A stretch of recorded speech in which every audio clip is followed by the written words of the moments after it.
Welcome to Postcards, a brief look at people, places, the arts and curiosities from around the world. On today's program, the recreation of the World Fair in Paris, a century on. Japanese modern artist Yayoi Kusama exhibits her latest works at the Serpentine. In the auction houses, classic Art Deco goes on sale for the first time at Christie's. Our feature today looks at the blend of art, science and technology at the Surrey Research Park. And young Europeans escape the rat race to volunteer in developing countries. But first up, Rolly Bain is a church victor who spends much of his time clowning round. The Reverend is just one example of a British person who has taken a very different approach to a very traditional way of life.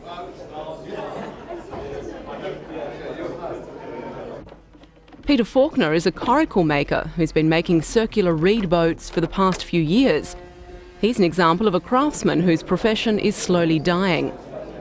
These men are just two of 46 Britons who have been chosen by artists of the Royal Society of Portrait Painters to depict the story of British workers and their lifestyles at a new exhibition.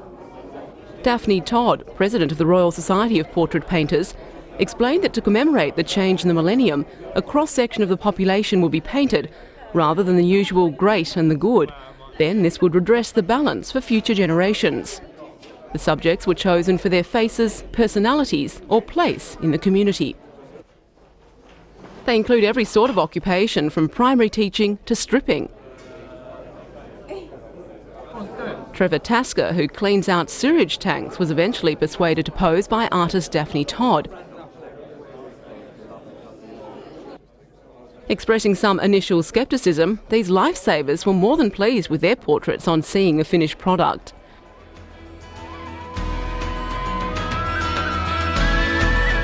The artists hope the portraits will be added to every year to give a chronicle of British life.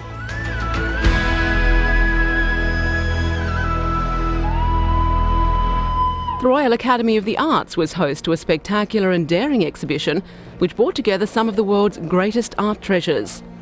The exhibition, 1900 Art at the Crossroads, is a painstaking recreation of the vast art festival mounted at the World Fair in Paris to mark the end of the 19th century.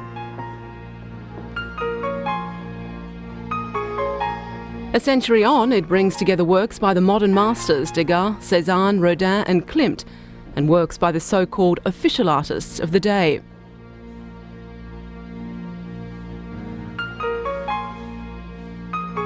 Curators spend more than 3 years tracking down the works from the original Exposition Universal, and today's $1.6 million exhibition contains 250 works by 100 artists from 28 countries.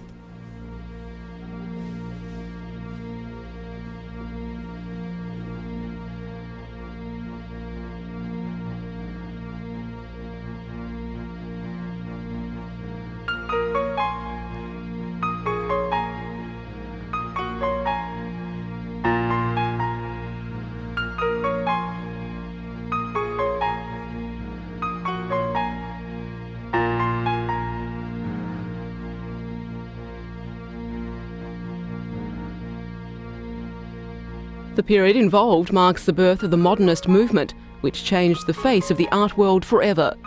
One of the many highlights is the renowned Bridge over the Water Lily Pond by Claude Monet. The exhibition is a chronological slice of the years 1897 to 1903 and is organised into sections: portraits, landscapes, rural and urban scenes, enabling visitors to explore the underlying themes of the period, such as nationalism, Arcadian nostalgia, fairy tale and dream. It also contains work by many artists who are enormously important in their day but are now less familiar. Audiences in London and New York are going to discover some spectacular painters like Spaniard Sorolla, Italian Boldini and Anglo-American Sargent, who painted in a very old master virtuoso way with rapid brushstrokes.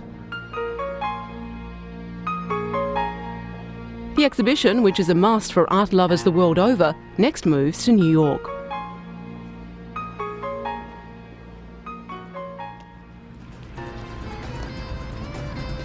The Serpentine Gallery in central London is the home to one of the most exciting modern artists. Yayoi Kusama from Japan has been ahead of the game for more than 40 years. This is her first major exhibition in London. She invented pop art before it became fashionable.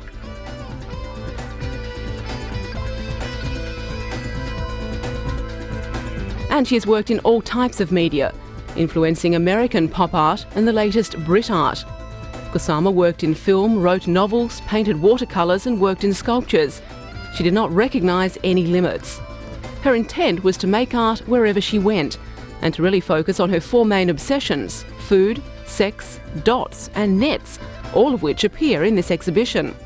It shows her creativity and versatility.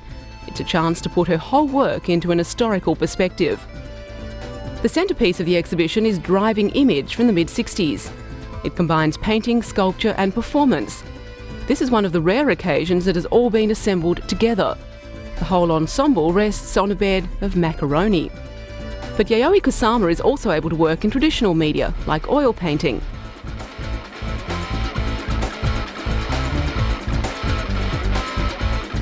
This dresser and chair, enmeshed in nets, recalls the nightmare of Miss Havisham's wedding preparations frozen in time.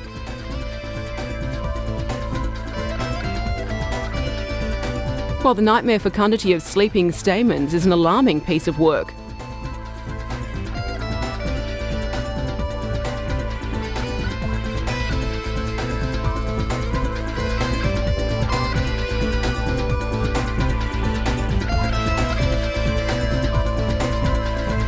But there's also a gentler side to her art.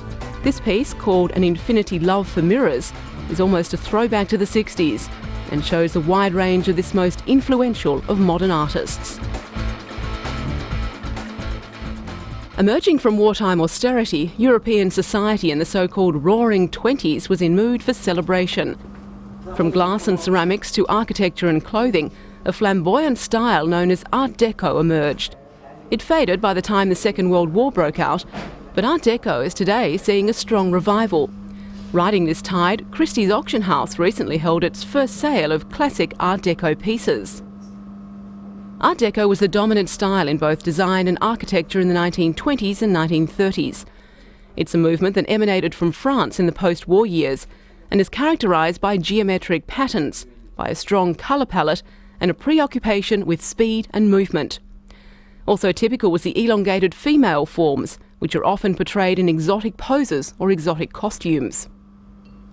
The sleekness of these figures suggests fast travel in the elegant cars of the 20s and 30s and the louche lifestyle enjoyed by the wealthy.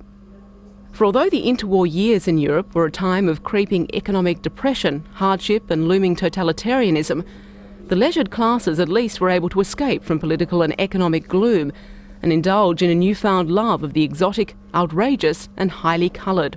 Art Nouveau and Cubist ideas in painting, the Bauhaus movement in architecture, and decorative ideas from American Indian and ancient Egyptian culture, all these can be seen in Art Deco.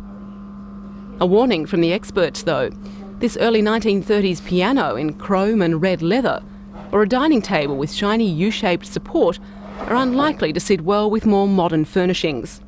Art Deco, it seems, can seriously change the look of your home.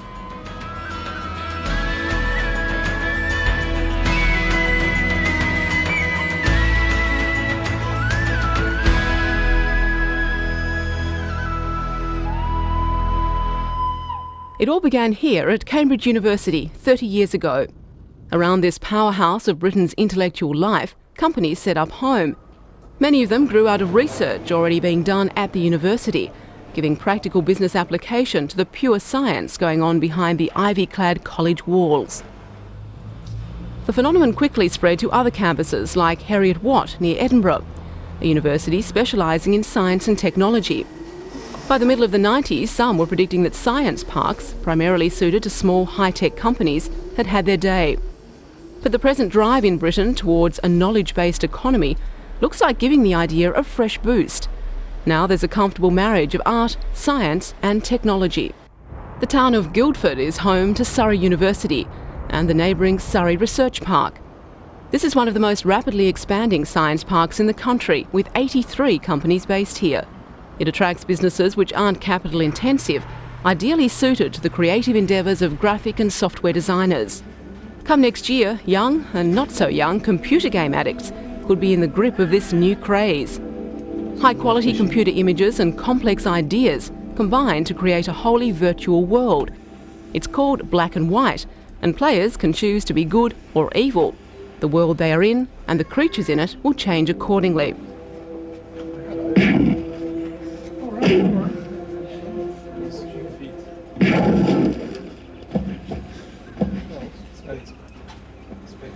How about this?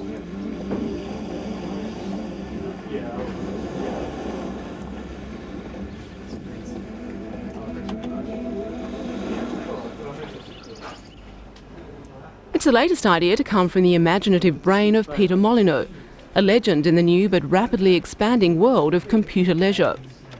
10 years ago, he and a friend chose Surrey Research Park as the base for their computer games company, Bulldog. They started at the Technology Centre, principally because it was a small office space which was reasonably flexible and could be taken on for a short time. They needed access to a university to tap into the pool of talented students, and they needed access to libraries. Eventually, the company outgrew the space available on the park. Buyout flooded in, and Peter and his partner sold up for $32 million US after just 4 years in business. Peter decided to start a new company, Lehren Studios, based back on the park. His legendary success has drawn over a dozen other companies down to Guildford. It's now become a national hub of the computer game industry. The Technology Centre, where Peter Molyneux started out, is the seedbed for companies employing just 1 or 2 people. As they grow, they can move out into the larger premises around the park. A new extension to this incubator centre for embryo businesses will open up space for 32 more companies to set up here. The IDBS company started off in the Technology Centre in 1996 with a staff of 11 and has now grown out onto the park proper with 56 employees. Its work is designing and installing computer software specific to pharmaceutical companies. Proximity to the university and the flexibility offered by the research park were the key factors in deciding to move here from London. In fact, Surrey University is the landowner, and the rents from the park bring in annual income of some $5.6 million US, funding the development of university departments and a level of expertise which in turn stimulates new companies to grow. The 3 separate universities in Manchester have given birth to one of the country's biggest science parks. Development agency grants have stimulated such parks in the industrial cities of northern England to replace the steel and textile mills of old.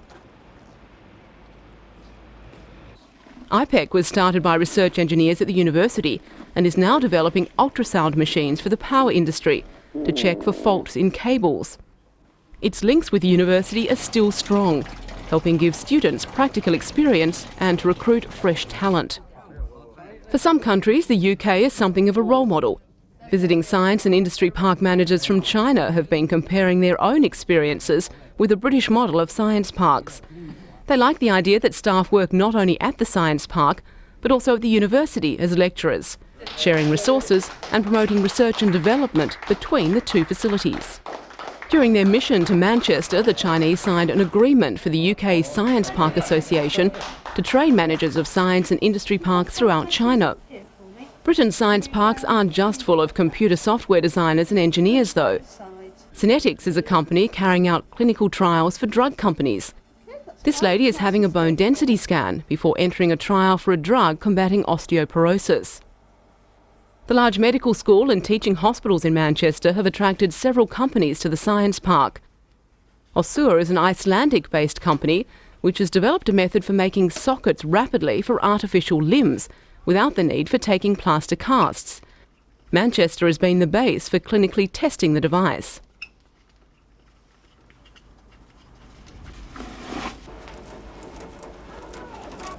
And American outfit RTI has only recently picked Manchester as a European base for its research work on the economic impact of new drugs for the pharmaceutical industry. In another recent move, Manchester has teamed up with nearby Sheffield, as well as large science parks in 2 other northern cities, to market their respective expertise to companies abroad. More such regional cooperation, rather than competition, looks to be the formula of success for the science park phenomenon, and associated benefits to tourism.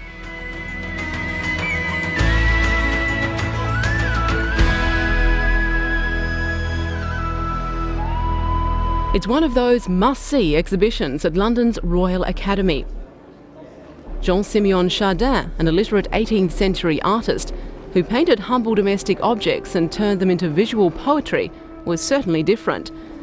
For Chardin, a scullery maid captured the moment of stillness in the everyday life of a simple Parisian household.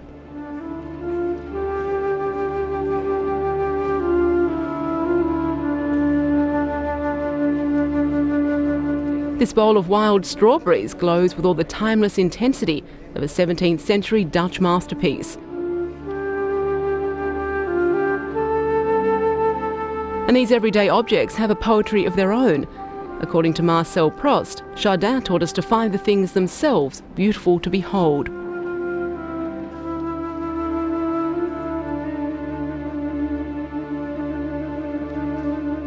He had an enormous influence on French painters. This still life could be straight out of Cézanne. This vase of flowers is on loan from Scotland's National Gallery in Edinburgh. Artists like Manet, Gauguin and Van Gogh adored Chardin. His appeal is also linked to his essential Frenchness. The aesthetic of the everyday made him a cult figure, albeit mainly in France, and the current travelling exhibition should introduce him to a wider audience.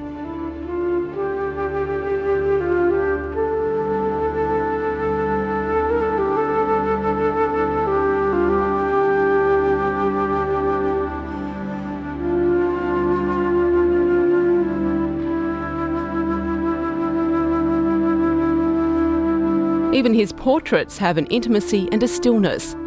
A portrait of a jeweller's son watching a top.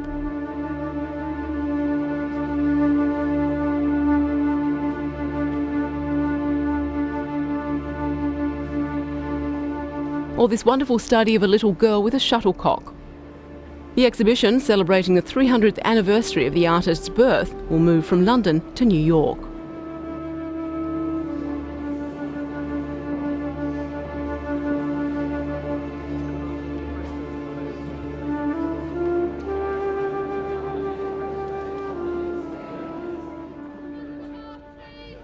Young, highly paid professionals grafting their way up the corporate ladder. Not the kind of people you might expect to take a few years off to work for a pittance in some of the poorest countries on earth. But Voluntary Service Overseas, the British charity providing young volunteers to work in developing countries, has seen a big jump in the number of business people and managers applying to do just that. Research shows they have what is called consumer blues. They're fed up with the stress and spend lifestyle in the UK, and they want to work overseas in a job they believe in and something that gives them more time and more space to reassess their values. Developing countries like Bangladesh, though, are not interested in young Europeans just wanting to escape the rat race. But management consultant Sarah Ireland is an example of how the modern skills of young Western professionals can help businesses in developing countries get on in the competitive global economy. She's teaching how to think ahead and plan long term. Good healthcare is vital in Bangladesh, a country where 1 in 10 babies dies before it reaches its first birthday. VSO volunteer Richard Butterworth is not a nurse or doctor, but an accountant. He's helping the hospital keep better track of its finances. It's not just a desk job either. Richard assists a rural development program by evaluating a loan scheme that's designed to help small businesses get on their feet. 50 years since its founding, the number of skilled volunteers coming forward shows no sign of diminishing. There's a lot to be taken into account when designing the right outfit for that very special occasion, be it escorting the monarch or entertaining the public. It's down to the UK's Defence Clothing and Textile Agency to make sure military clothing is glamorous, practical, and most importantly of all, durable.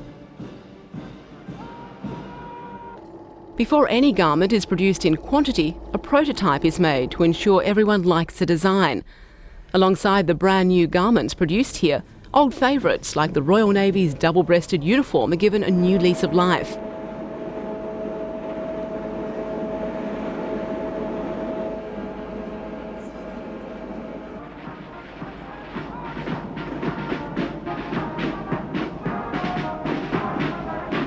There have been some weighty challenges over the years, not least the quest to find a synthetic alternative to the Guards' traditional bear skin. It's no easy task given the vagaries of the British weather. Yeah.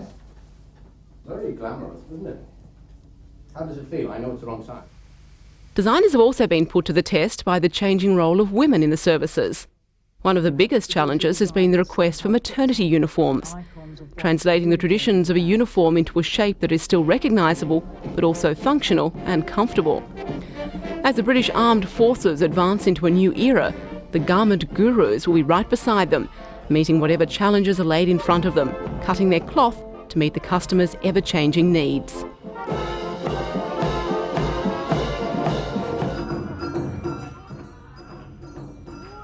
Known as the Green Oscars, hopefuls from 30 countries across the world gathered in the Japanese city of Hamamatsu to take part in the world's top environmental competition. This year it was the small English country town of Bury St Edmunds in Surrey, which walked away with a prize for the best small town. They said the best thing about the contest was learning just how much more they could achieve. Whilst proud of their 24% recycling rate, they're mindful that some countries are achieving up to 70%.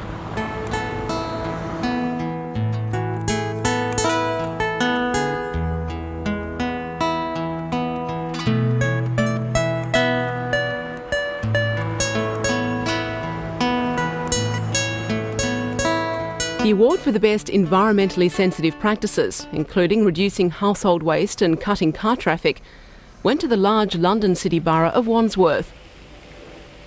On any given day, they have 2 million commuters coming through the borough.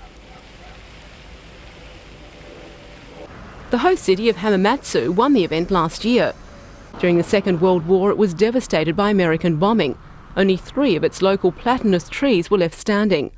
But these were revived by residents and became a symbol of their determination to rebuild their city.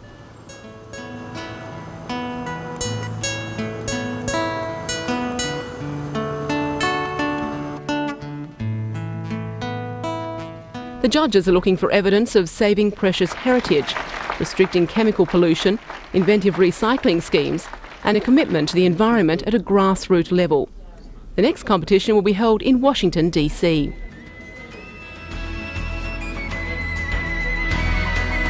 And that's all for today. Join us again next time for a postcard look at interesting people, places and the arts.